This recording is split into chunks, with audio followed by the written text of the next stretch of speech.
गुल्लक भरी या खाली। चुनमुन के पास मिट्टी की एक सुंदर गुल्लक थी, गुड्डे के आकार की। उस गुड्डे के सिर पर एक लंबा छेद था जिससे चुनमुन उसके अंदर सिक्के डालती थी। उसकी मम्मी रोज उसे एक सिक्का देती थी। चुनमुन गुल्लक को हिलाती थी तो खन खन की आवाज़ के साथ सिक्के हिलते थे। इससे चुनमुन को पता चल जाता था कि गुल्लक अभी थोड़ी खाली है। फिर एक दिन ऐसा हुआ कि उसने गुल्लक को धीरे से हिलाया, लेकिन कोई आवाज़ ही नहीं आई। उसने फिर से थोड़ा ज़ोर से गुल्लक को हिलाया, फिर भी आवाज़ नहीं हुई। चुनमुन खुशी से चिल्लाई, मम्मी मेरी गुल्लक भर गई। देखो ना, आवाज़ ही नहीं आ रही है। चुनमुन के आसपास बहुत से खिलौने पड़े हुए थे। उन्होंने ये बात सुनी, वे आपस में कानाफूसी करने लगे। कार बोली, सुना तुमने, गुल्लक पूरी भर गई है। हाँ, मैंने भी सुना।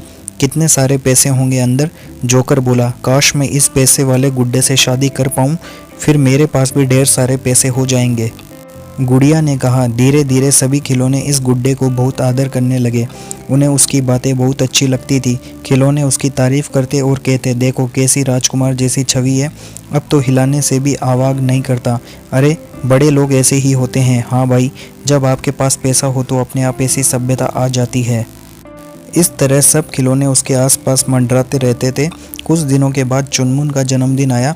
वह बहुत खुश थी क्योंकि वह समय आ गया था जब उसे अपनी गुल्लक के पैसे निकालने थे।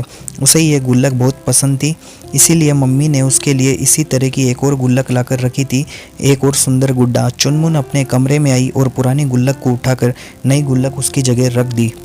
उसने नई गुल्लक को हिलाकर देखा, उसमें से भी कोई आवाज़ नहीं आई क्योंकि वह खाली थी, उसमें कोई सिक्का था ही नहीं। उसके खिलौने ने देखा कि खाली गुड्डा भी उतना ही सुंदर था जितना भरा हुआ था। इससे भी कोई आवाज़ नहीं आ रही थी, यह भी शांत खड़ा हुआ था। और तब उन्हें समझ में आया कि शांत और सभ्य होने के लिए पैसे वाला होना ज़रूरी नहीं है। इसीलिए वे नए गुड्डे का भी उतना ही आदर करते थे जितना पुराने भरे हुए गुड्डे का करते थे।